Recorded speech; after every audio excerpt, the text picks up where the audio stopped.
దేవుని వాక్యం చదువుకుందాం. శ్రద్ధ కలిగి దేవుని మాటలు ఆలకించాలని, అలాగే వింటున్న మాటల ప్రకారంగా మన హృదయాలను దృఢపరుచుకుని దేవుడు చెబుతున్న సంగతులని మంచి మనస్సాక్షి కలిగి అంగీకరించాలని, అలాగే చెబుతున్న ఆలోచనలే కాకుండా మీకు పుట్టే ఆలోచనలో వాక్యానుసారమైన వాటిని జోడించుకొని వాటిని సరిచూసుకుంటూ ముందుకు సాగాలని మీకు తెలియజేస్తున్నాను. మనం చదువుకున్న గత వారం ముగించుకున్న లేఖన భాగం నిర్గమాకాండం 3వ అధ్యాయం. నిర్గమాకాండం 3వ అధ్యాయము 6 వచనాలు మనం పూర్తి చేసుకున్నాం. 6వ వచనం చదువుతాను, అక్కడి నుంచి మళ్ళీ ముందుకు వెళ్దాం. నిర్గమాకాండం 3వ అధ్యాయము 6వ వచనం. మరియు ఆయన, నేను నీ తండ్రి దేవుడను, అబ్రహాము దేవుడను, ఇసాకు దేవుడను, యాకోబు దేవుడను అని చెప్పగా మోషే తన ముఖమును కప్పుకొని దేవుని వైపు చూడ వెరచెను అన్న కాడ మనం గత వారం ముగించుకున్నాం. దేవుడు సజీవులకే దేవుడు కానీ మృతులకు దేవుడు కాదు. సజీవులు అనగా ఎవరో అంటే మరి ఇక్కడ అబ్రహాం గారు చనిపోయారు, అలాగే ఇస్సాక్ గారు చనిపోయారు, యాకోబు గారు కూడా చనిపోయారు. ఈ ముగ్గురు చనిపోయారు. భక్తులు పితరులందరూ గతించిపోయారు. దేవుడు చెబుతున్న సాక్ష్యం ఏంటంటే, నేను సజీవులకే దేవుని కానీ మృతులకు దేవుని కాదు అన్నాడు. మరి వీళ్ళందరూ మృతులైపోయారు కదా అంటే, వారు మృతులైపోయారని లోకం అనుకుంటుంది, కానీ వారు ఈ లోకాన్ని విడిచిపెట్టి మరో లోకానికి వెళ్ళిపోయారని బైబిల్ చెప్తుంది. మృతులు అంటే ఎవరు అంటే, మృతులంటే ఈ లోకంలో చనిపోయి మరో లోకంలోకి వెళ్ళిపోయిన వారు, లేదంటే ఈ లోకంలో తమ యాత్రను ముగించుకున్నవారు అని లోకం చెప్పే తాత్పర్యం వేరు, దేవుడు చెప్పే తాత్పర్యము వేరు. దేవుడు ఎవరిని మృతులు అంటాడంటే, తన కోసం బ్రతకని వారిని మృతులు అంటాడు. మీరు జీవించుచున్నారనే పేరు మాత్రం మీకున్నది, కానీ మీరు మృతులే అంటాడు. చూడండి ఒకసారి ప్రకటన గ్రంథము, ఆ మాట ప్రకటన గ్రంథంలో ఉంటుంది.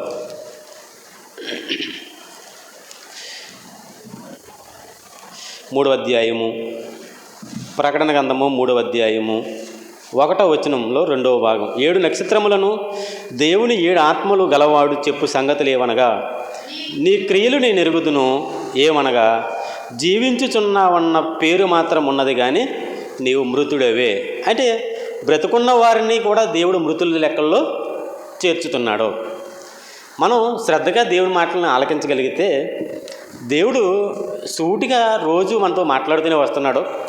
కానీ మనమే మొండికేసి దేవుణ్ణి అశ్రద్ధ చేస్తూ, దేవుని మాటలని నిర్లక్ష్య పెడుతూ, ఆయన రక్తమును మరి ఏమంటాడంటే కొరింథీ రాసిన పత్రికలో త్రొక్కి ఆయన నిబంధనను త్రోసివేసి, మన జీవితాల్లో ఎప్పుడూ కూడా దేవుణ్ణి అనుసరించే విధానాలు లేకపోయేసరికి, అవి కొరవడేసరికి వాక్యాన్ని ఎదిరించడం మనం నేర్చుకున్నాం. ఇప్పుడు నీ క్రియలు నేను ఎరుగుదును, ఏమనగా జీవించుచున్నావన్న పేరు మాత్రము ఉన్నది, కానీ నీవు మృతుడవే, నువ్వు చచ్చిపోయినతో సమానం అని అన్నాడు. ఎవరు చచ్చిపోయినారు, ఎవరు బ్రతుకున్నవారు అంటే, అక్కడ బ్రతుకున్న వారినేమో సజీవులు అంటున్నాడు, ఇక్కడ అక్కడేమో చనిపోయిన వారినేమో సజీవులు అంటున్నాడు, ఇక్కడేమో బతుకున్న వారినేమో మృతులు అంటున్నాడు దేవుడు. బైబిల్ని అర్థం చేసుకోగలిగితే, దేవుడి భావాల్లోకి వెళ్ళగలిగితే, మనుషులు అనుకుంటున్న భావాలు వేరు, దేవుడు చెప్పాలనుకుంటున్న ఆలోచనలో వాటి భావాలు వేరు. అందుకే చాలాసార్లు చెప్తాడు దేవుడు, ఆయన తలంపులు ఆకాశం కంటే ఎత్తైనవి. ఆయన తలంపులు ఎలాంటివి? ఆకాశం కంటే ఎత్తైనవి. మనుషులుగా మన తలంపులు ఎలాంటివంటే, మన తలంపులు నేల కంటే కూడా దిగజారిపోయిన స్థాయిలో ఉన్నాయి. కాబట్టి దేవుని ఆలోచనలు అందుకోలేని మనిషి ఎవరిని మృతులు అనుకోవాలో, ఎవరిని సజీవులు అనుకోవాలో అనే ఆలోచన రావట్లేదు.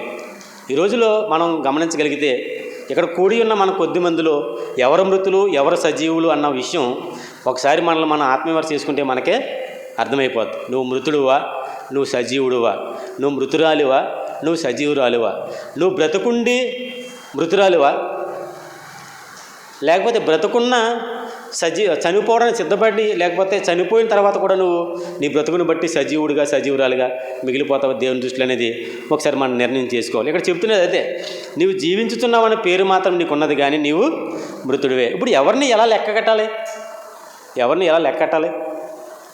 ఎవరు మృతులు, ఎవరు సజీవులు?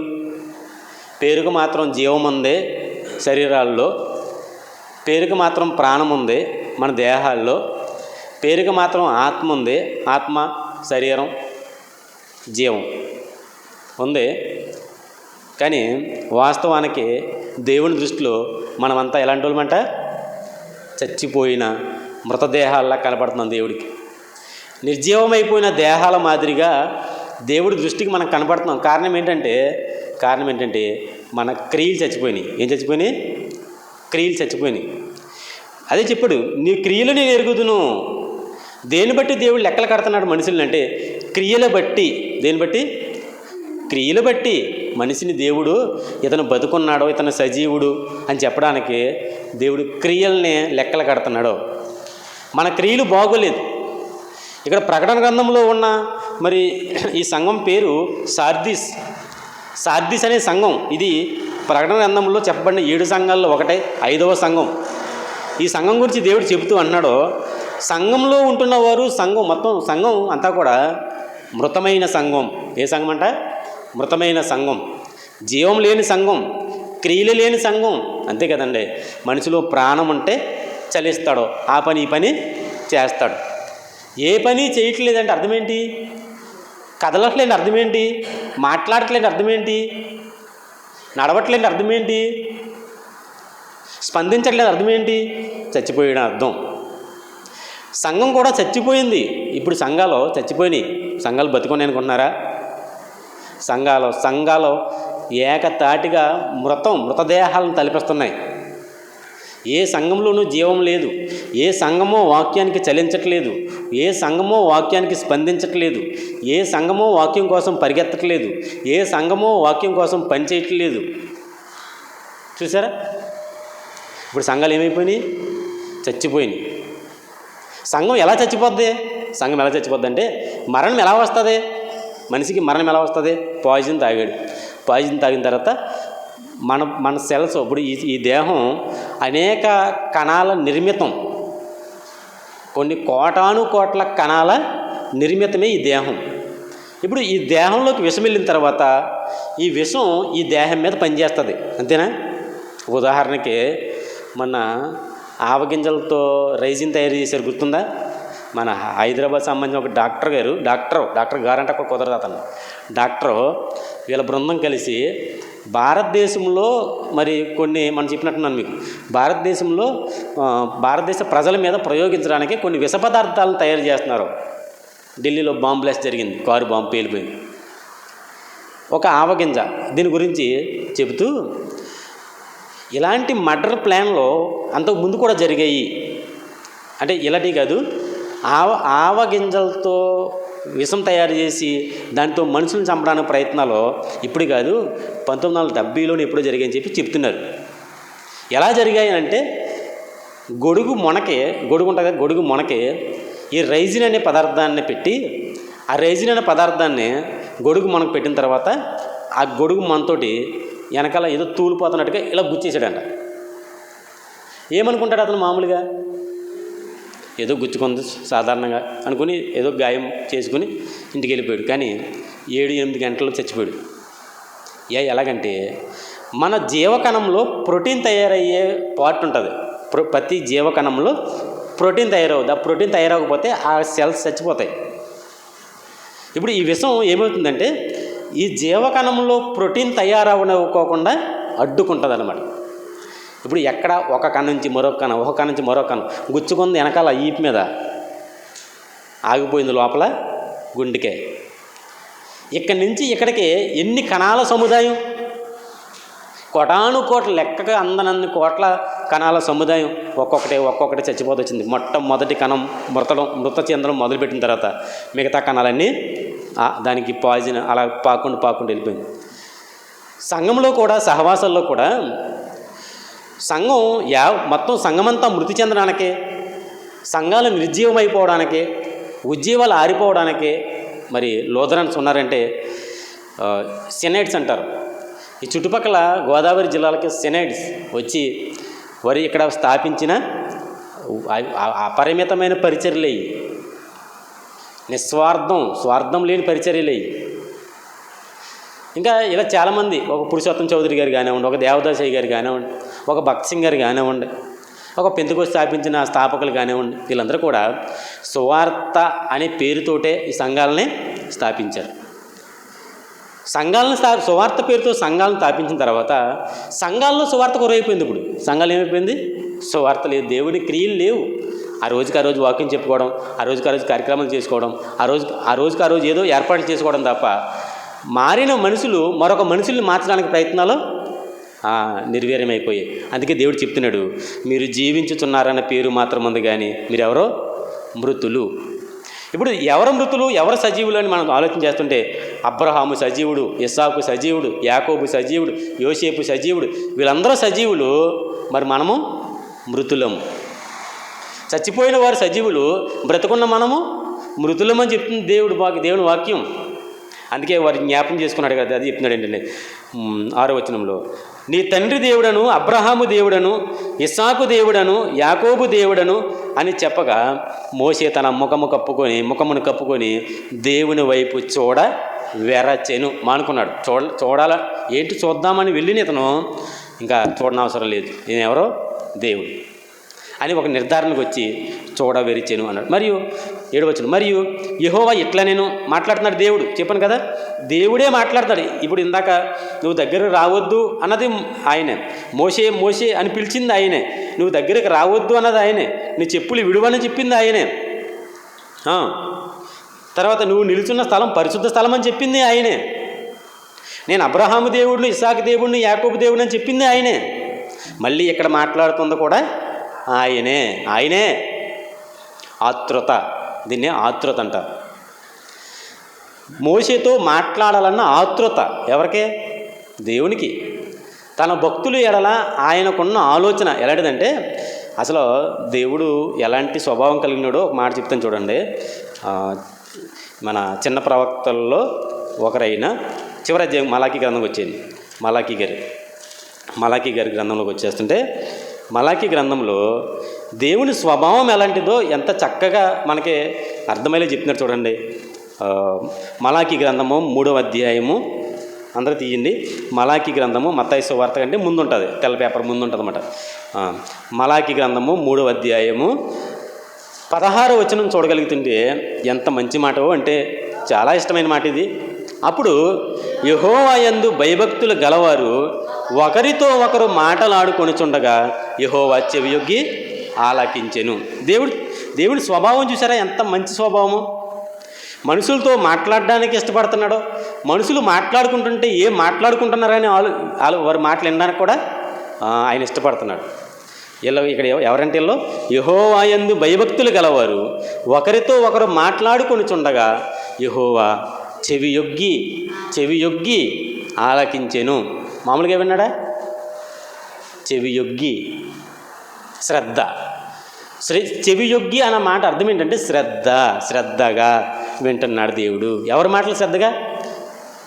తన భక్తుల మాటలని దేవుడు శ్రద్ధగా వింటున్నాడో. దౌర్భాగ్యం ఏంటంటే దేవుని మాటలు భక్తులు శ్రద్ధగా వింటలేదు. అసలు ఒకరితో ఒకరు దేవుని గురించి మాట్లాడుకునే మాటలు ఉన్నాయంటారు ఈ రోజుల్లో. అసలు ఇప్పుడు ఇక్కడ మాట్లాడుతున్న మాటలో యెహోవా యందు భయభక్తులు గలవారు ఒకరితో ఒకరు మాట్లాడుకుంటున్నారంట. ఎవరో యెహోవా యందు భయభక్తులు కలిగిన వారు. ఇద్దరు భక్తి పరులు మాట్లాడుకుంటున్న సన్నివేశాలు మీకు ఎక్కడ కనబడుతున్నాయా? గ్రామాల్లో కానీ పట్టణాల్లో కానీ సహవాసాల్లో అయినా కనపడుతున్నాయా? కనుమరుగైపోయాయి. ఇద్దరు భక్తి పరులు కూర్చుని మాట్లాడుకోవడం కనుమరుగైపోయినాయి, లేవు. ఇప్పుడు ఈ రోజుల్లో మనకు కనపడవు. ఎవరు మాట్లాడుకుంటారో తెలుసా? ఆ పక్కింటోళ్ళు ఈ పక్కింటోళ్ళు కూర్చుని మాట్లాడుకుంటారు. ఎదురింటోళ్ళు కూర్చుని మాట్లాడుకుంటారు. స్నేహితులు కూర్చుని మాట్లాడుకుంటారు. ప్రియుళ్ళు పార్కులో కూర్చుని మాట్లాడుకోవడం చూస్తున్నాం. అక్రమ సంబంధాలు కలిగిన వారు ఫోన్లో మాట్లాడుకోవడం చూస్తున్నాం. అంతే కదా. వ్యాపారస్తులు వ్యాపార లావాదేవీల కోసం కిందన్న అదర్ డీలర్స్ తోటి వారు ఏం చేస్తారో తెలిసి సంభాషణ చేయడం చూస్తున్నాం. నీ లాభం ఎంత, నా లాభం ఎంత, నేను ఎంతకు అమ్మాలి, నువ్వు ఎంతకు అమ్ముతావు. ఒకరితో ఒకరు మాట్లాడుకోవడం మనుషులు మాట్లాడుకున్నారు, కానీ భక్తులు మాట్లాడుకోవడం ఎప్పుడో మానేశారు. లేదు, భక్తులు యెహోవాయందు భయభక్తులు కలిగిన వారు ఒకరితో ఒకరు సంభాషణ చేసుకోవాలి. ఒక ఆయనకి ఫోన్ చేశాను మనం, సుమారుగా ఒక 15 రోజులు సుమారుగా అవుతుంది. ఆయన భక్తిపరుడే ఫోన్ చేసి, అన్న మీతో మాట్లాడాలి కొన్ని సంగతులు అని అంటే, అన్న భోజనం చేస్తున్నాను, ఒక్క నిమిషంలో భోజనం చేస్తాను మీకు 2 నిమిషాలు అన్నాడు. అన్నట్టుగానే ఆయన భోజనం చేసి తిరిగి ఫోన్ చేశాడు. ఆయన నాతో మాట్లాడుతూ సుమారుగా 1:30 దరిదాపుగా ఫోన్లో సంభాషణ, ఇంకా అంతకంటే ఎక్కువసేపే మాట్లాడడం జరిగింది. ఒక విషయం మాట్లాడితే మరొక విషయం నా అభిప్రాయాలు నేను పంచుకుంటుంటే ఆయన అభిప్రాయాలు ఆయన పంచుకోవడం. మరి ఈ విషయంలో మనం ఎలాంటి నిర్ణయం తీసుకోవాలంటే, ఒక బోధ గురించి మేము డిస్కషన్ చేసినప్పుడు ఎలాంటి నిర్ణయం తీసుకోవాలి అంటే, సదభిప్రాయాలు అంటే ఒకరిని తప్పు పట్టకుండా, ఒకరు కించపరచుకోకుండా, ఈ అభిప్రాయం ఎలా ఉందా, అభిప్రాయం అలా ఉంది, మీరు ఏమనుకుంటున్నారు, నేను ఎలా అనుకుంటున్నాను అని ఒకరితో ఒకరు మాట్లాడుకోవడం జరిగింది. అలాగే 2-3 సహోదరులకి ఫోన్ చేసి మాట్లాడడం జరిగింది.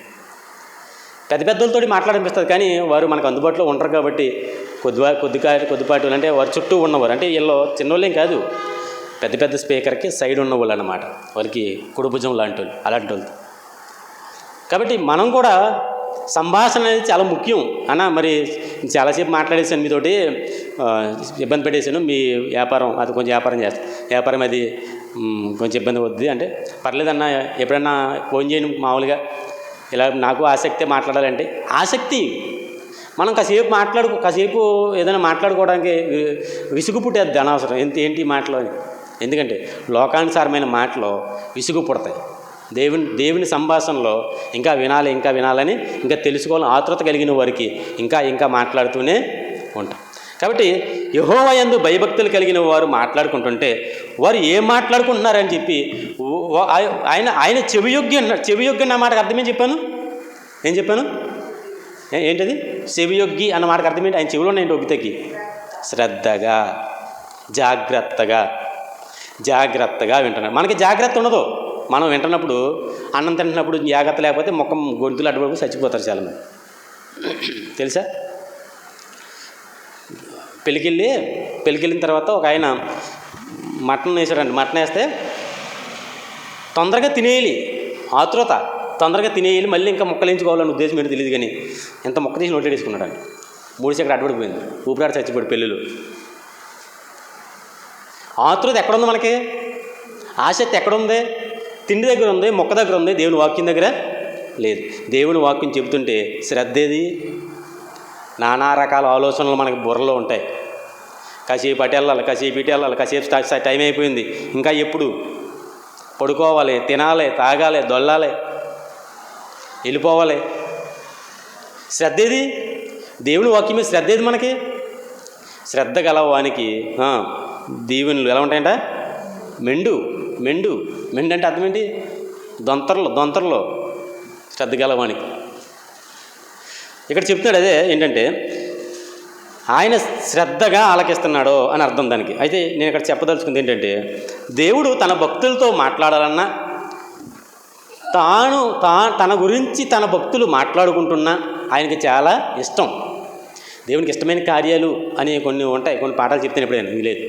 దేవునికి ఇష్టమైన పనులు ఉంటాయి. ఏంటి దేవునికి ఇష్టమైనవి? నువ్వు 1,00,000 రూపాయలు పట్టుకొచ్చి ఇక్కడ చందా బాక్స్లో పెట్టేస్తే దేవునికి ఇష్టం అనుకుంటున్నారా? నీ 1,00,000 ఎవరికి కావాలి? నువ్వు 100 తులాల బంగారం పట్టుకొచ్చి మందిరంలో కానుక బాక్స్లో వేసేస్తే దేవుడికి ఇష్టమా? నీ బంగారం ఎవరికి కావాలి? దేవుడికి కావాలా? వెలగల రాళ్ళు, వజ్రాలు అవన్నీ పట్టుకొచ్చి దేవుని సన్నిధిలో అలా నువ్వు పారబోసి వెళ్ళిపోతే ఆయనకి ఇష్టమా? ఆయనకి ఇష్టం లేదు. ఆయనకి ఏంటంటే, ఆయన మాట వినాలి, శ్రద్ధగా ఆయన మాట ప్రకారంగా బ్రతకాలి, అంతే. రెండే, ఇంకేం అక్కర్లేదు. ఆయన మాట వినాలి, ఆయన మాట ప్రకారంగా బ్రతకాలి, అంతే. ఇక్కడ దేవుడికి ఎంత ఆశో మోషేతో మాట్లాడడంలో మనకు కనబడుతుంది. ఏంటంటే ఆయనే మాట్లాడుతున్నాడు, ఇంకా ఆయనే మాట్లాడుతున్నాడు. చూడండి, నేను ఐగుప్తిలో 7వ వచనం, నిర్గమాకాండము 3వ అధ్యాయము 7వ వచనం. మరియు యెహోవా ఎట్లా నేను ఐగుప్తిలోనున్న నా ప్రజల బాధను నిశ్చయముగా చూచి తిని. ఏం చేశాడండి దేవుడు? చూచితిని అంటే అర్థం ఏంటి? అంతవరకు చూడలేదనా? చూస్తున్నాడు. ఇక్కడ చూచితిని అన్న పదానికి అర్థం ఏంటంటే దృష్టించి తిని అంటే అర్థం ఏంటి? నేను పట్టించుకుంటున్నాను. ఏంటి? పట్టించుకుంటున్నాను. చాలా మాటలు అంటారు. మనకి కోపం వచ్చినప్పుడు చాలామంది ఒకరితో ఒక దెబ్బలాడుకున్నప్పుడు చాలా మాటలు అంటారు. కానీ అన్న మాటలన్నీ అంటున్న క్రమంలో ఏదో ఒక మాటనే పట్టుకుంటారు, దాన్ని పట్టించుకుంటారు. మాటలన్నీ వింటారు, మాటలన్నీ వింటలేదా? మాటలన్నీ గమనించట్లేదా? అన్నీ గమనిస్తారు. దీన్ని గమనించలేదా? దీన్ని గమనించారు. మరి ఏంటి విషయం అంటే ఒక మాట అభ్యంతరమైంది, దాన్ని పట్టుకున్నాడు. ఇక్కడ కూడా చెప్తుంది ఏంటంటే ఆయన ఏం చేశాడంట? వెట్టి పనులలో క్షమించండి 7వ వచనం, నా ప్రజల బాధను నిశ్చయముగా చూచి తిని. చూడడం అంటే అర్థం ఏంటి? అరే అభి, చూడడం అంటే అర్థం ఏంటి? పట్టించుకోవడం అని చెప్పినంత కదా. పట్టించుకోవడం, దృష్టించడం. మీరు పట్టించుకున్నారా? ఎక్కడ పట్టించుకుంటాం? మీరు దృష్టించుతున్నారా? పట్టుకుంటున్నారా? నేను చాలాసార్లు చాలా విషయాలు చెప్పాను, చాలాసార్లు ప్రార్థనలో కూడా చెప్తాను. మీ హృదయములను పట్టుదలతో నీ దేవుని వాక్యమును పట్టుకొననిమ్ము. 16:4 సామెతల గ్రంథం.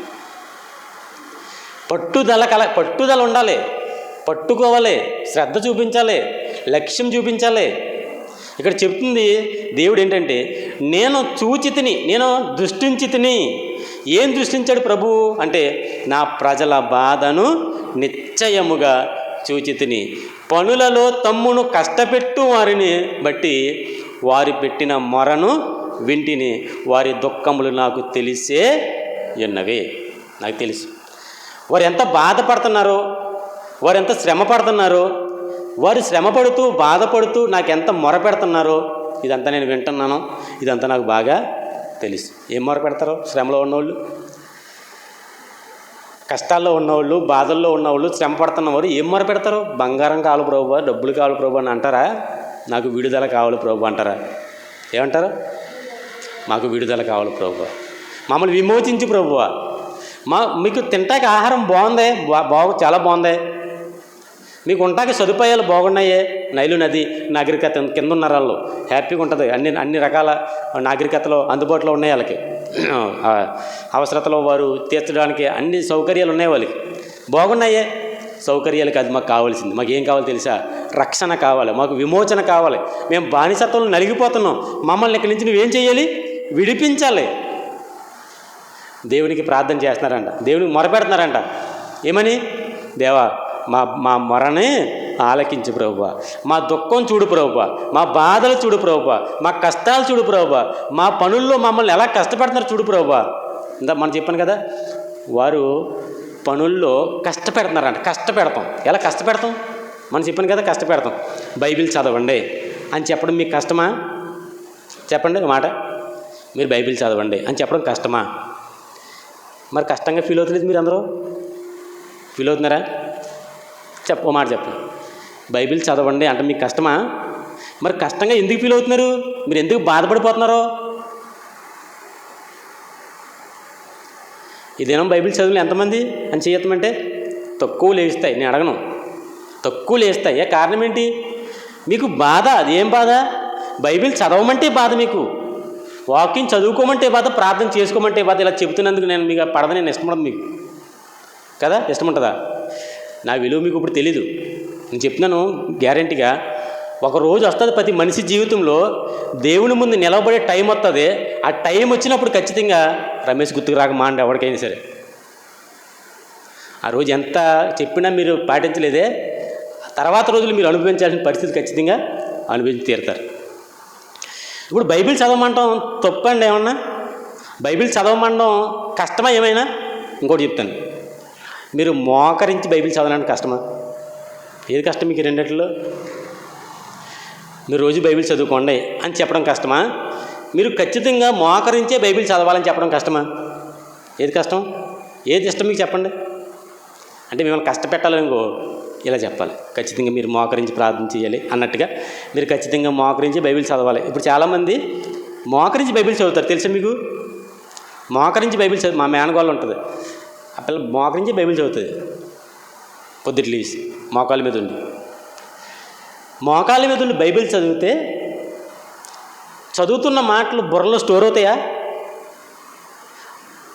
బాధపడుతున్న మోకాళ్ళ మీద దృష్టి ఉంటుంది తప్ప, నొప్పులు అనిపిస్తున్న మోకాళ్ళ మీద దృష్టి ఉంటుంది తప్ప దేని మీద దృష్టి ఉండదు? బైబిల్లో ఉన్న కంటెంట్ ఏంటి, అక్కడ ఏం చెప్తున్నాడు దేవుడు, ఇక్కడ మనం ఏం ఆలోచించాలి, ఎప్పుడు ముగించేసుకుందామా, ఇప్పుడు చదివేద్దామా, ఇప్పుడు తొందరగా అయిపోద్దా అని ఆతృతతో చదువుతారు. కానీ అర్థం చేసుకుందాం, జాగ్రత్తగా చదువుదాం, మెల్లగా పరిశీలిద్దాం అని ఆలోచన ఉంటుందండి. అందుకే మోకరించి బైబిల్ చదవమండం కష్టపెట్టడం. మీరు బైబిల్ చదువుకోండి, అదేం ఇబ్బంది ఏం కాదు. కొండలు కరిగిపోవు, ఇంకేమీ ఊడు పడిపోవు, ఆకాశం మీద పడిపోవు.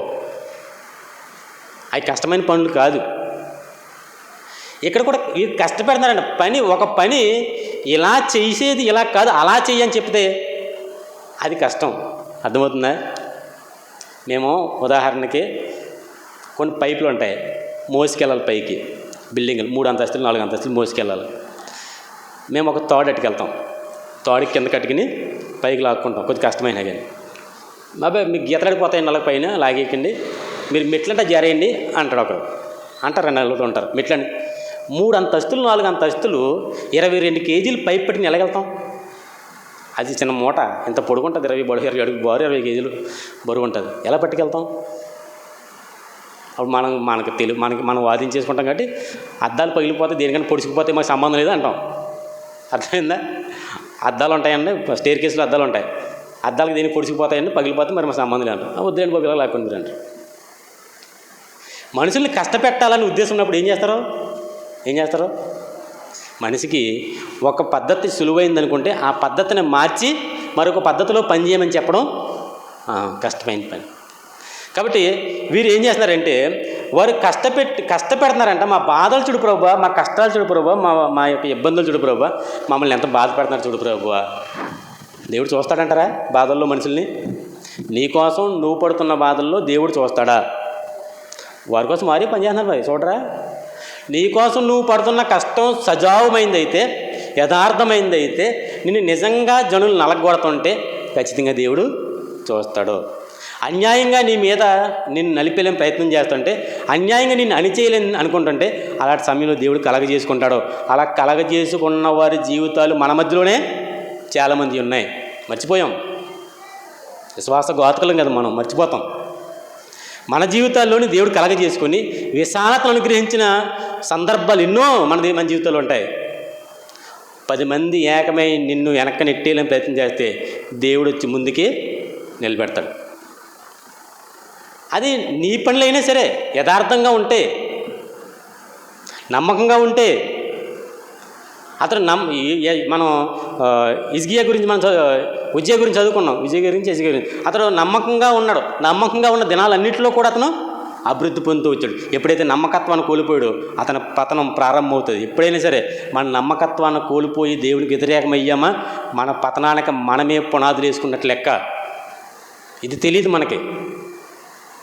ఇక్కడ దేవుడు చెప్తున్నాడు ఏంటంటే, నేను చూస్తున్నానంటే ఏం చూస్తున్నా ప్రభువా అంటే, వారు పెట్టే మొర చూస్తున్నాను, వారు పెట్టే మొర నేను ఆలకిస్తున్నాను, వారు పడుతున్న బాధలు నేను చూస్తున్నాను, వారిని కష్టపెడుతున్న విధానాలు నేను గమనిస్తున్నానని చెప్పి దేవుడు సాక్షాత్తు మోషే గారు చెప్తున్నాడు. ఇలాంటి సందర్భమే గిద్యోని గారితో కూడా చెప్తాడు. ఒకసారి చూడండి, న్యాయాధిపతుల గ్రంథంలో గిద్యోని గారితో చెప్తుంటే గిద్యోని గారు అంటాడో మంచి లాజికల్ ప్రశ్న వేయడం. ఆయన ఏంటంటే చదువుతాం, బాగుంటుంది. 6వ అధ్యాయం, న్యాయాధిపతులు 6వ అధ్యాయము 12వ వచనం. యెహోవా దూత అతనికి కనబడి, పరాక్రమం గల బలాఢ్యుడా, యెహోవా నీకు తోడై ఉన్నాడని అతనితో అనగా. యెహోవా నాకు తోడై ఉండడం ఏంటి? యెహోవా నాకు తోడై ఉండడం ఏంటి? దేవుడే నాకు తోడై ఉంటే నేను ఈ మస్తకి ఈ గానుగ చాటున గోధుమలను దుల్లగొట్టుకోవడం అంత అవసరం నాకేమొచ్చింది? దేవుడు నా తోడే అంటే స్వతంత్రంగానే నేను ఏం చేసేవాడిని? నా గోధుమలు దొల్లగొట్టుకునేవాడిని, స్వతంత్రంగానే నా పనులు నేను చేసుకునేవాడిని. ఇంత భయపడి మరి 7 సంవత్సరాల బానిసలుగా ఉన్నారు. అప్పటికే ఇశ్రాయేలీలు మిద్యానీయులకి 7 సంవత్సరాలు బానిసలుగా ఉన్నారు. 7 సంవత్సరాల పాటు ఇంత కఠిన దాస్యంలో మేము ఉన్నామంటే దేవుడు మాకు తోడై ఉన్నాడు అనుకుంటున్నావా అని అడుగుతున్నాడు. అక్కడ దేవుడు నీకు తోడై ఉన్నాడో అనగా 13 గిద్యోను, చిత్తము నా ఏలినవాడా, యెహోవా మాకు తోడై ఉండిన ఎడల, బాగా ఉన్నారు, బాగా వినాలి. యెహోవా మాకు తోడై ఉండిన ఎడల ఇదంతయు మాకు ఎలా సంభవించెను, మాకు ఎందుకు ఇలా జరుగుతుంది. రక్షణకు ముందు మనిషి నలిగిపోతాడు. రక్షణకు ముందు మనిషి ఏమవుతాడంటే అణచబడతాడు. విమోచనకు ముందు మనిషి కష్టపెట్టబడతాడు. సాతాను నలిపేస్తుంటే యేసుక్రీస్తు లోకానికే వచ్చాడు విడిపించడానికి. సాతాను పాదాల కింద వేసి తొక్కేస్తుంటే, వాడి కబంధ హస్తాల్లో వేసి నలిపేస్తుంటే, అప్పుడు ఆ నలిగిపోతున్న ప్రజల్ని విడిపించడానికి, విమోచించడానికి ప్రభు ఈ లోకానికే వచ్చాడు. మర్చిపోలేదు. మనం కూడా పాపంతో పోరాడలేక, పాపం చేసే పరిస్థితులకి లోబడిపోయి పాపం చేస్తూ మన జీవితాన్ని పాడు చేసుకుంటూ మనల్ని విమోచించేవారు ఎవరు లేని సమయంలో మనం రక్షణ పొందాం కదా. అవును, ఇక్కడ కూడా అంతే. యెహోవా ఐగుప్తులో యెహోవా మాకు తోడై ఉండిన ఎడల ఇదంతా మాకు ఎలా సంభవించాను, మాకు ఎందుకు ఇలా జరుగుతుంది, దేవుడు మాకు తోడైనని చెప్తున్నావు. యెహోవా ఐగుప్తులో నుండి మమ్మను రప్పించినని చెప్పుచు మా పితరులకు మాకు వివరించిన అద్భుత కార్యములన్నీ ఏమైపోయాయి. ఎర్ర సముద్రాన్ని దాటించి మమ్మల్ని నడిపించాడంట. యోర్దాన్ నది పాయలు చేసి మమ్మల్ని అవతలకు తీసుకెళ్ళాడంట. అవతలకి వెళ్ళిన తర్వాత ఎరుకో గోడలను కూల్చేసి మాకు స్వాస్థ్యాలను ఇచ్చాడంట. బలమైన 31 మంది రాజులు యెహోషువ గెలిచి మాకు ఈ కనాను దేశాన్ని పంచిపెట్టాడంట. ఇంత శూర కార్యాలు మేము ఉన్నాం, అద్భుత కార్యాలు మా పితరులు మాకు బోధించారు. చెప్తున్నారా మీ జీవితంలో దేవుడు చేసిన కార్యాలు మీ పిల్లలు చెప్తున్నారా? వాళ్ళు చెప్పారంట, మా పితరులు మాకు వివరించిన అద్భుత కార్యములు అన్నాడు. దాని గురించి మా పితరులు మాకు వివరించిన, ఎవరు చెప్తున్నాం దేవుడి సంగతులు పిల్లలకు కూర్చోబెట్టి, బాగా చదువుకోరా, ఉద్యోగాలకు ప్రయత్నించరా, బాగా సంపాదించరా, ఇవాళ ఎంత తెచ్చావురా, ఎంత దాచావురా, నీ దగ్గర ఎంత ఉందరా, మన దగ్గర ఎంత ఉంది, నీ దగ్గర ఎంత ఉంది, ఒరే ఎంత దాచానరా, నీకోసం మీరు ఇది ఎంత అనరా, నీకేం కావాలో చెప్పరా, నేను కొంటానరా. ఇవి చెప్తున్నారు పిల్లలకి. అవునా? పిల్లలు చెప్పాల్సింది దేవుడు మనల్ని ఎలా విమోచించాడు, మన పక్షాన దేవుడు ఎలా యుద్ధం చేశాడు, దేవుడు మన కోసం దేవుడు ఎలా నిలబడుతున్నాడు, మనం ఎలా దేవుడి కోసం నిలబడాలో, మనం నిలబడితే దేవుడు సహాయం ఎలా చేస్తాడు అనే విషయాలు చెప్పాలి. ఇక్కడ అదే చెప్పారంటే మరి ఏమైపోయినాయి కార్యాలన్నీ, ఏమైపోయినాయి అన్నీ అని అడుగుతున్నారు. అదే చెప్తున్నారు ఇక్కడ నిర్గమాకాండంలో. నేను చూస్తున్నాను, ఊరికే వదిలిపెట్టను, ఎవరిని ఊరికే వదిలిపెట్టను. అన్యాయం చేసిన వాడికి అన్యాయం కలగక తప్పదు, అక్రమం చేసిన వాడికి అక్రమం వారి ప్రకారంగా తీర్పు పొందక పోడు. నీతిని జరిగించేవాడు తన నీతి కార్యాన్ని బట్టి నిత్య జీవాన్ని ఇవ్వక నేను మానను. వాని క్రియలకు తగిన ప్రతిఫలాన్ని వానికి ఇస్తాను, నేను త్వరగా వచ్చుచున్నాను అన్నాడా? వస్తాడు. వచ్చే ముందు కొంచెం నలుగుడు ఉంటుంది. వచ్చే ముందు ఏముంటుంది? కొంచెం నలుగుడు ఉంటుంది. సముద్రం ముందుకు వచ్చే ముందు వెనక్కి వెళ్తుంది. ఏంటి వెనక్కి వెళ్ళిపోతుంది అంటే వెనక్కి వెళ్ళిపోతుంది, దాని దగ్గరికి వెళ్ళానుకో నువ్వు లాక్కి లోనికి వెళ్ళిపోతుంది. ఆఖరి వచ్చే ముందు కొన్ని సూచనలు ఉంటాయి. అందుకే ప్రభువా నీ రాకడకును ఈ యుగ సమాప్తికి నీ సూచనలేమి. ఆయన ఒంటరిగా ఒలీవ కొండ మీద కూర్చుంటే శిష్యులు ఆయన యొద్దకు వెళ్ళి ఏకాంతంగా ఈ ప్రశ్నలు అడిగారంట. ఏమని? ప్రభువా నీ రాకడకును ఈ యుగ సమాప్తికి సూచనలు చెప్పని అడిగారంట. ఏంటి ఉంటాయి? సూచనలు ఉంటాయి. ఆయన రావడానికి కొన్ని సూచనలు ఉంటాయి. మోసాలు జరుగుతాయి. మోసాలంటే అన్ని కేటగిరీలను మోసాలే. అవునా? ప్రతి కేటగిరీలోనూ మోసాలే. డబ్బున్నవాడి పక్షాన ఏలికలు మారిపోయి డబ్బున్నవాడికి సపోర్ట్ చేస్తూ వాడి పక్షాన పేదల్ని అమ్మేయడానికి ప్రయత్నాలు చేయట్లేదా? విశాఖ ఉక్కు ఆంధ్రుల హక్కు. ఇప్పుడు విశాఖ ఉక్కుని అదానికి అమ్మేయడానికి ప్రయత్నం చేయట్లేదా? ఈ గవర్నమెంట్ కదా, అంతకుముందు గవర్నమెంట్ పోర్ట్ అమ్మేసిందంట. విశాఖపట్నంలో పోర్ట్ అమ్మేసిందంట 600 కోట్లకు సుమారుగా, ఎంత 680 కోట్లకి, ఎంత తక్కువ లీస్ట్ ప్రైజెస్కి. ఇక్కడ మనం నేర్చుకోవాల్సింది ఏంటంటే ఇలాంటి సూచనలు జరుగుతాయి. ఇన్ని సూచనలు, భయంకరమైన సూచనలు జరుగుతున్నాయంటే సమాజంలో ప్రభు వస్తాడో, ఎవరు వస్తారో? ప్రభు వస్తాడో. సిద్ధంగా ఉండాలి, మెలకువగా ఉండాలి. మనం మెలకువగా ఉండాలి. ఎలా ఉండాలి? మెలకువ అంటే కళ్ళు తెరుచుకుని ఇలా గుడ్లలో ఈనుపళ్ళు పెట్టుకుని చూడమని కాదు. మెలకువ కంటే మనం ఆత్మీయ స్థితిలో మెలకువ కలిగి జీవించాలి.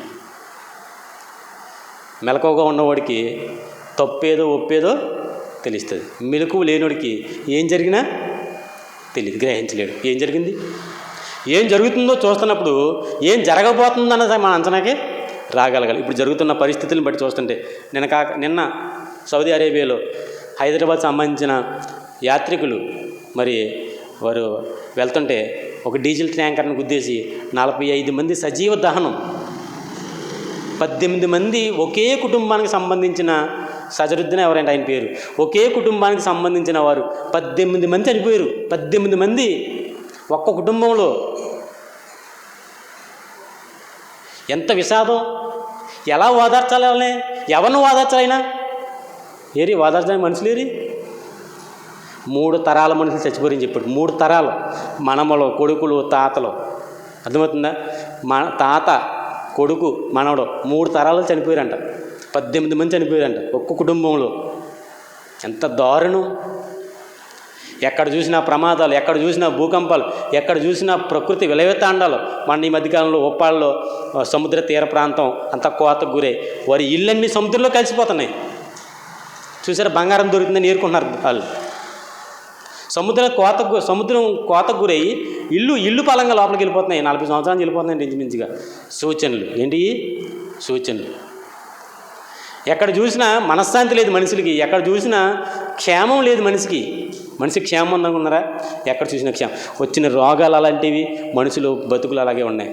ఎవరికి భయం లేదు, మోసం చేయడంలో ఆరితేరిపోయి ఉన్నారు. నా కుటుంబం సాగాలంతే, ఇంకా నాకు అక్కర్లేదు. ఫుడ్ డెలివరీ పాలిథిన్ కవర్లో ఇంకా యథేచ్ఛగా అమ్ముతున్నారు. ఒక పర్టికులర్ చట్టాలు ఉన్నాయి వీటి కోసం. వీటిని నిరోధించామని చెప్పేసి చెప్పుకున్న పంచాయతీల వారిగా మా నో ప్లాస్టిక్ అని చెప్పేసి చెప్పుకుంటున్నారు. కానీ ఇప్పటికే ప్లాస్టిక్లో ఫుడ్ పెట్టి వేడి చపాతీ ఎట్టుకొచ్చి ఆయిల్ వేడి కాలుతో తీసుకొచ్చి అందులో ఆగేస్తాడు. అందులో ఏమవుతాయి ప్లాస్టిక్ నుంచి? ఆ ప్లాస్టిక్లో ఉంటున్న ఈ నానో ప్లాస్టిక్ సెల్స్ చిన్నవి అవన్నీ కరిగిపోయి ఈ ఫుడ్ని పట్టుకుని ఈ ఫుడ్ ద్వారా మనం లోపలికి వెళ్ళి పేగుల ద్వారా జీర్ణం కాక లోపల ఉండిపోయి అవి క్యాన్సర్ కారకాలు. ఇప్పుడు వాడుతున్న కాస్మెటిక్స్ కూడా క్యాన్సర్ కారణాలంట. పౌడర్ కానివ్వండి, ఫెయిర్ అండ్ లవ్లీలు కానివ్వండి, మిగతా ఏదైనా శరీర సౌందర్య రహస్యం కోసం వాడుతున్నారే కాస్మెటిక్ సబ్బులు కానివ్వండి, ఇవన్నీ కూడా క్యాన్సర్ కారణాలే అని చెప్తున్నారు.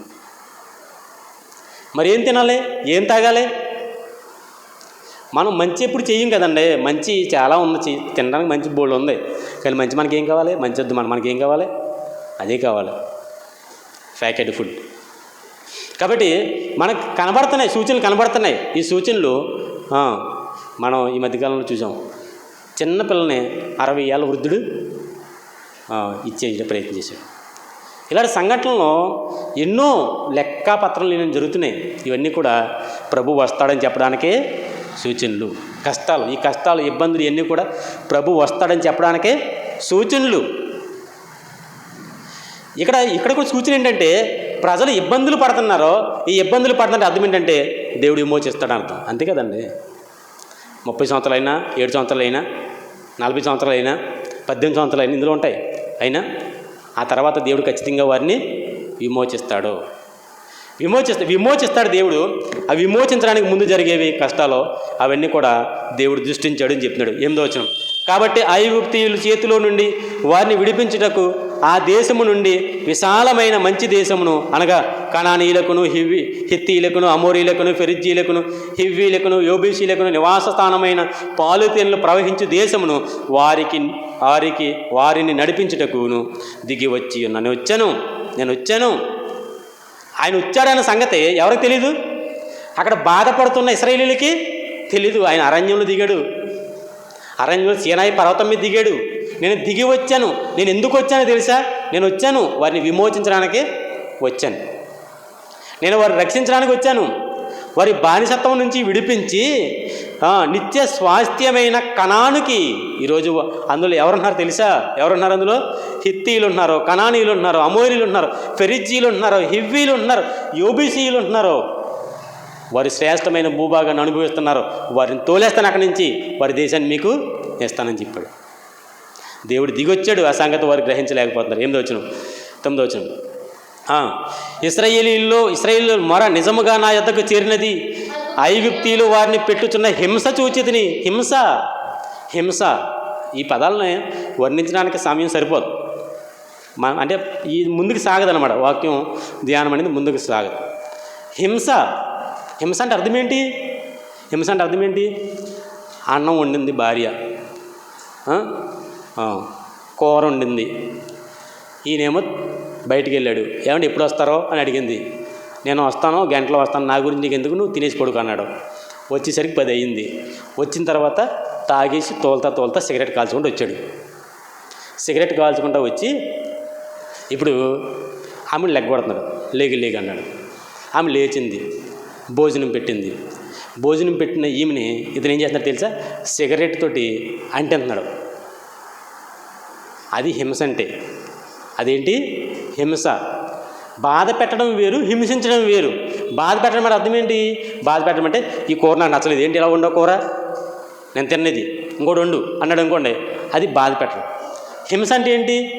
శరీరానికి గాయాలు కలిగేటట్టుగా, లేకపోతే మనసుకు గాయం కలిగేటట్టుగా మాట్లాడడం, శరీరానికి గాయం కలిగేటట్టుగా ప్రవర్తించడం హింస అని అంటాం. అలాంటి హింసకు గురవుతున్నారు ఎవరో? ఇశ్రాయేలీయులు. నా నిమిత్తము జనులు మిమ్మును ఏమన్నాడు?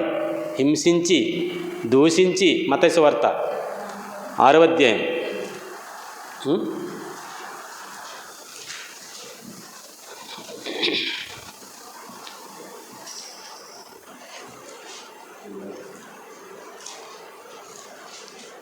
మత్తయి సువార్త ఎన్నో అధ్యాయం?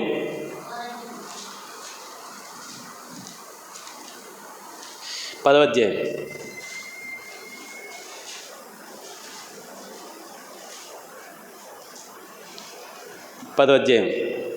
22వ వచనం చదవండి. మీరు నా నామము నిమిత్తము అందరి చేత ద్వేషించబడుదురు, అంతము వరకు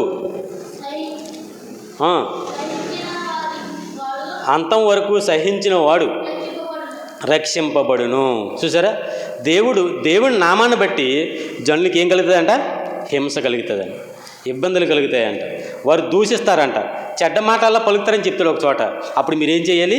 సంతోషించి గంతులు వేయండి అని చెప్పాడు. కాబట్టి ఇక్కడ కూడా వారు హింస పొందుతున్నారు, బాధపడుతున్నారు. ఈ బాధలన్నీ దేవుడు చూశానని చెప్తాడు. 10వ వచనం, నిర్గమాకాండం 3వ అధ్యాయము 10వ వచనం. కాగా రమ్ము, నిన్ను ఫరో యొద్దకు పంపేదను, ఇశ్రాయేలీయులైన నా ప్రజలను నీవు ఐగుప్తులో నుండి తోడుకొని పోవాలని అని ఏమన్నాడో, నేను ఫరో దగ్గరికి పంపుతాను. ఎక్కడి నుంచి వచ్చాడు ఈయన ఎక్కడి నుంచి వచ్చాడు? అక్కడి నుంచే వచ్చాడు, ఫరో దగ్గర నుంచే వచ్చాడు పారిపోయి. ఇప్పుడు ఫరో యొద్ద నుంచి వచ్చిన ఇతన్ని మళ్ళీ నేను ఫరో యొద్దకి పంపుతాను అని చెప్తున్నాడు. ఇప్పుడు నువ్వేం చేయాలంటే, నీవు ఇశ్రాయేలీయులను, అయితే నా ప్రజల్ని ఐగుప్తులో నుండి తోడుకొని ఏం చేయాలి? తోడుకొని ఏమన్నాడు? కనపడుతుందండి? కనపడుతున్నాయా మామూలు అక్షరాలు? మరి కనపడడం మాట్లాడతాకే ఏమన్నాడు అక్కడ? తోడుకొని పోవలేనా నేను. ఎక్కడికి? ఐగుప్తులో నుంచి కనానికి తీసుకెళ్ళాలి అని చెప్తున్నాడు. 11. అందుకు మోషే, నేను ఫరో యొద్దకును వెళ్ళుటకును ఇశ్రాయేలీయుల్లో క్షమించండి మళ్ళీ చదువుతాను. అందుకు మోషే, నేను ఫరో యొద్దకు వెళ్ళుటకును ఇశ్రాయేలీయులను ఐగుప్తులో నుండి తోడుకొని పోవుటకును ఎంతటి వాడను, నేను ఏమాత్రపు వాడిని ప్రభువా. ఇది ఏమంటారంటే తనని తాను తగ్గించుకోవడం అంటారు. ఏమంటారు దీన్ని? ప్రభువా చెప్పవా? వెళ్తాను. నేను కాకపోతే ఎవడు ప్రభువా, నేను 40 సంవత్సరాల క్రితమే నేను ఎరిగాను ప్రభు ఈ సంగతే, మా అమ్మ చెప్పింది ప్రభువా, అప్పుడే నేను ఒకరిని చంపాను వాళ్ళు గుర్తింతారని ప్రభు, చంపానికి నాలో మాటలేదు ప్రభు, ఇప్పుడే డైరెక్ట్గా నువ్వు వచ్చావు, నువ్వు వెళ్ళమంటున్నావు కాబట్టి నేను ఖచ్చితంగా వెళ్ళిపోతానని చెప్పి ఎగేసుకెళ్ళిపోతాకు సిద్ధపడలేదు ఈయన. ఏమంటున్నాడు? నేను ఎంతటి వాడిని ప్రభువా, వాళ్ళ 6 లక్షల పైబడిన కాల్బలము 35 లక్షల సుమారుగా మంది జనం, వీరందరినీ ఎందుకు పనికిరాని నేను భయస్తుని, ఫరో ముందు నిలబడాలంటే భయము, ఆ దేశంలో ఉండాలంటే భయమని పారిపోయి ఈ దేశానికి వచ్చి ఇక్కడేదో మా మావయ్య గారు మందని మేపుకుంటున్నా, ఏదో కాలం గడుపుకుంటున్నాను, ఈ సమయంలో నన్ను మళ్ళీ అక్కడికి వెళ్ళమంటున్నావో నేను ఏమాత్రపు వాడను, నేను ఏమాత్రపు వాడను. వారిద్దరు ఒకడు నాతో ఎదురు మాట్లాడితే ఆ మాటకు భయపడి వచ్చేసినాడు. నేను ఎవరిని ఎదురు ఒకడు మాట్లాడితే నన్ను కూడా చంపేస్తావా అని అంటే ఆ మాటకు భయపడి వచ్చేసిన పిరుకోండి నేను. ఇంత పిరుకోండి మళ్ళీ నువ్వు తీసుకెళ్ళి ఐగుప్తులో నిలబెట్టి రాజు ముందు నిలబడమంటున్నావో, తోడుకి రమ్మంటున్నావు. అప్పుడు మోసేని కాదు ప్రభువా, అప్పుడు మోసేకి వేరు, ఇప్పుడు మోసే వేరు ప్రభువా, అప్పుడు మోసే వేరు, ఇప్పుడు మోసే వేరు ప్రభువా. 40 సంవత్సరాలు అరణ్యంలో ఉన్నాను ప్రభువా, గొర్రెలు మేపను ప్రభువా. అరే నీకు అర్థం అవట్లేదు మోసే, నీకు అర్థం అవట్లేదు. 40 సంవత్సరాలు నిన్ను అరణ్యంలో ఎందుకు ఉంచానో తెలుసా?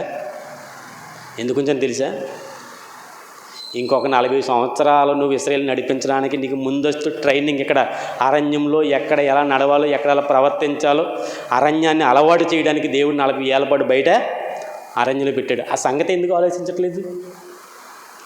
మనం కూడా చాలా సందర్భాల్లో కొన్ని అవకాశాలు రావు, కొన్ని మనకి అవకాశాలు ఉండవు. ఆ అవకాశాలు ఎందుకు ఉండవు అంటే వచ్చి అవకాశాల్లో వాడపడడం కోసం ఉన్న ఈ ఖాళీ సమయాన్ని వినియోగించుకోవాలని ఎందుకు బలపడం? వచ్చాక చూద్దాంలే అప్పుడు వెళ్ళిపోతాం.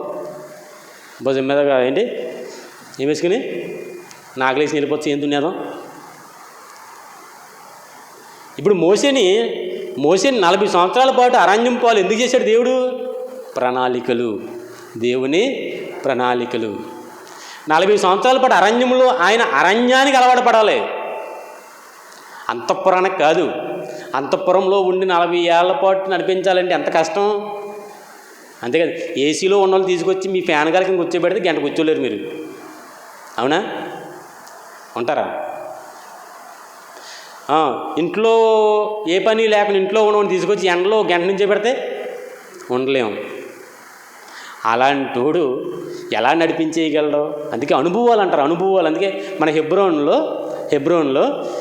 వాక్యం చెప్పే అవకాశాల కంటే ముందు గొప్ప అవకాశాలు ఉంటాయి. వాళ్ళకి మనకు ఉండవు. మనం చేయమలాటి ఏంటయ్యి? బాత్రూమ్ కడగాలి. ఎప్పుడైనా కరుగుతారు మీరు? మనకు బాత్రూమ్ వద్దు, మనకు డైరెక్టే. చాలామంది పెద్దలు వస్తుంటారు, మనకు కూడా ఈ మధ్యకాలం అనుభవాలు లేవు. ఒక సేవకుడు ఇక్కడ నిలబడిన వాక్యం చెప్పడమే కాదు, సంఘంలో అవసరమైతే బాత్రూమ్ కడిగే పని కూడా చేయగలిగిన సమర్థుడై ఉండాలి. అతనే సంఘానికే కాపరి అవుతాడు. అది అర్హత. కొన్ని పనులు మనకే అప్పగించినప్పుడు మనం చెయ్యాలి. వారు అలా చేశారు. పెద్ద కలెక్టర్లు, పెద్ద ఇంజనీర్లు. ఒక ఆయన ఇంజనీర్ సాక్ష్యం చెప్తున్నాడు. నేను ఆయన రిటైర్మెంట్ని కూడా వాయిదా వేసి 1 సంవత్సరం పొడిగించి లేని పదవిని పెట్టి మరి ఇచ్చారంట ఆయనకి. చీఫ్ ఇంజనీర్ అని అక్కడ లేదంట పదవి. ఆ పదవి లేకపోయినా సరే చీఫ్ ఇంజనీర్ కింద పెట్టి 1 సంవత్సరం పొడిగెత్తున్నానని చెప్పేసి ముఖ్యమంత్రి గారు ఆదేశాలు ఇచ్చాను. ఇప్పుడే 1 గంట క్రితం వచ్చాను నేను. ఎక్కడ ఉన్నాడు ఆయన? ఇంతకే దేవుని మందిరంలో ఉండి పనిచేశాడు.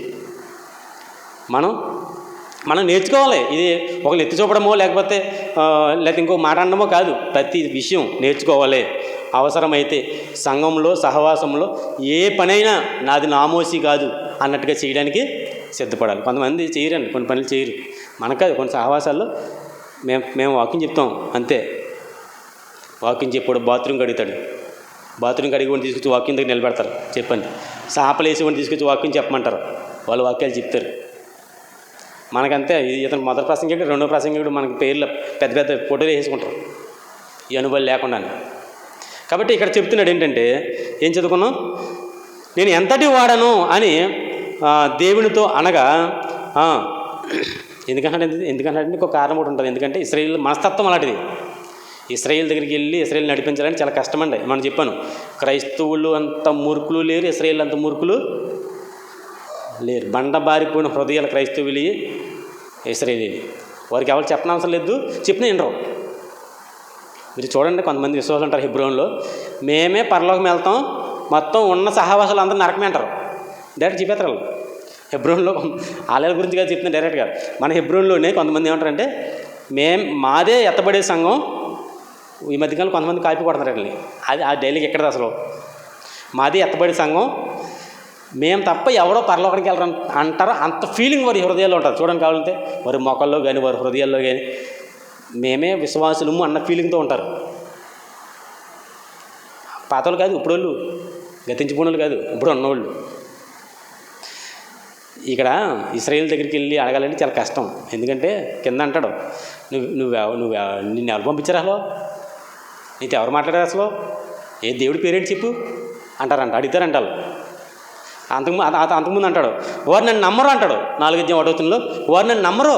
ఎవరో ఏంటి, మిమ్మల్ని విడిపించడానికి వచ్చిన రక్షకుని నేను, ఇదిగో కర్ర పడితే పాము అవుతుంది, ఇదిగో చెయ్యి పెట్టుకుంటే కుష్ఠరోగం వచ్చేస్తుంది, ఇదిగో చూడండి నమ్మందండి. మేము నమ్మంటారంట. ఏమంటారు వాళ్ళు, మేము నమ్మం. ఎందుకు నమ్మరు. మోసంలో ఈజీగా పడిపోతాడు మనిషి, రక్షణలోకి తొందరగా రాలేడు. చూసారా, చాలాసార్లు మనం మనుషులు కూడా చూడండి, ఉట్నే మోసపోతాడు మనిషి, ఈజీగా మోసపోతాడు. కానీ రక్షించబడ్డానికి మాత్రం ఎంత కష్టమో. నువ్వు ప్రార్థనకు రారా, నువ్వు ప్రార్థనకు రా అమ్మా, నువ్వు మారు మనసు పొందు, నువ్వు విశ్వాసంగా ఉండు, నువ్వు బాప్తీసం తీసుకో, ఈ సంవత్సరం కాదు ఇంకెప్పుడు తీసుకుంటావు బాప్తీసం, నువ్వు తీసుకో అని చెప్పినా సరే సంఘానికి కూడా రావు.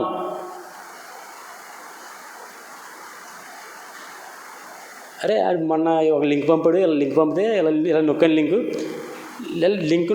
లింక్ నొక్కితే నేను 20 పోయినాయి. మీ పొరపాటున ఏదైనా ఫోన్లో లింక్ ఏ లింక్ అయినా ఓపెన్ చేయకండి, చెప్తున్నారు ఇప్పుడు అదే. ఏ లింక్ అయినా సరే ఓపెన్ చేయకండి. వాట్సాప్లో వచ్చే చాట్స్ ఉంటాయి కదా, చాట్స్ అన్నోన్ నెంబర్స్, అంటే మీకు తెలియని నెంబర్ నుంచి వచ్చే చాట్ను ఓపెన్ చేస్తే ఆ ఇమేజ్ ద్వారా ఒక లింక్ డౌన్లోడ్ అయిపోయి అది ఇన్స్టాల్ అయిపోయి నీ స్క్రీన్ అవతలకి షేర్ అయిపోద్దండి. చాలా భయంకరంగా ఉంది ఫోను. మనకి 20,000 30,000 ఉంటాయి, అందుకంటే ఎక్కువ మన దగ్గర ఉండవు, మన దగ్గర డబ్బులే లాగేస్తారా. ఎంత చెప్పాను మొన్న, 45,000 లాగేసాడు ఒకటి దగ్గర. చెప్పాను కదా మొన్న 45,000 లక్షల కోట్ల రూపాయలు ఉన్నాయి వారి అకౌంట్లు కదా. 45,000 ఉన్నోడి దగ్గర నీకు ఒక లింక్ పంపుతాను, దాన్ని చూడన్నా, దాన్ని చూస్తాడు, ఎంత ఉంది 5,000, దాన్ని ఒకటి ఈడు బుద్ధులు ఎత్తే అడుగు ఒకటి అన్నాడు, కొడుతుంటే డబ్బులు కట్ అయిపోతాను. అంటే డిపాజిట్ అవ్వట్లేదండి, క్రెడిట్ అవ్వట్లేదండి, డెబిట్ అయిపోతుందని చెప్తున్నాడు అతను. డెబిట్ అయిపోతున్నప్పుడు తెలియదు కదా. అందుకే స్మార్ట్ ఫోన్స్ వాడుతున్న వారు చాలా జాగ్రత్తగా ఉండాలి. ఏ లింకు ఓపెన్ చేయకూడదు. నీకు బ్యాంకులో వస్తుంది instant loan 5 lakhs, easy EMI 5 లక్షల లోన్ ఇచ్చేస్తాడంట నీకు. ఆమె ఎవరో ఖాతా బుక్ అండి, నాకు ఫోన్ చేసింది ఇందాక, ఫోన్ చేసి ఆయన ఎవరికి పేరు చెప్పి ఆయన ఫోన్ ఏమని అంటుందండి. నన్ను ఒళ్ళు మండిపోయింది. ఎవరికి ఫోన్ చేసావు, ఎవరికి ఇమ్మంటున్నావు ఫోన్ అని గట్టిగా మాట్లాడాను. మీ నెంబర్ ఇచ్చారండి, ఎవరి నెంబర్ ఇచ్చేస్తే ఎవరికి మాట్లాడతావు నువ్వు ఫోను? ఇప్పుడు ఫోన్లో ఈజీగా లోన్ ఇచ్చేస్తారండి, ఫోన్ కూడా ఇచ్చేస్తాడు, ఖాతా బుక్ కూడా ఇచ్చేస్తాడు. ఈ రకరకాల యాప్స్ వచ్చేసినాయి ఇప్పుడు. ఈ లోన్ యాప్లో ఎవరు పడి దగ్గర లోన్ తీసుకుంటున్నారు. ఆల్టర్నేట్ నెంబరు నాలాంటిదో నీలాంటిదో ఎవరికి ఇచ్చేస్తాడు అంతే ఆల్టర్నేట్ నెంబరు. ఆ నెంబర్కి ఫోన్ చేసి మనల్ని హెరాస్మెంట్ చేస్తారు వాళ్ళు. గట్టిగా మాట్లాడితే పోలీస్ కంప్లైంట్ ఇచ్చేస్తాను. చూసారా? కాబట్టి మోసాలు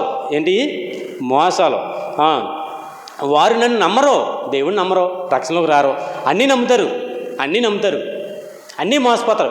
ఊరోళ్ళు నమ్మి లక్షలు పోగొట్టిన వాళ్ళు ఉన్నారు తెలుసండి, లేరా? దేవుడిని నమ్మి రక్షణ పొందిన వాళ్ళు లేరు.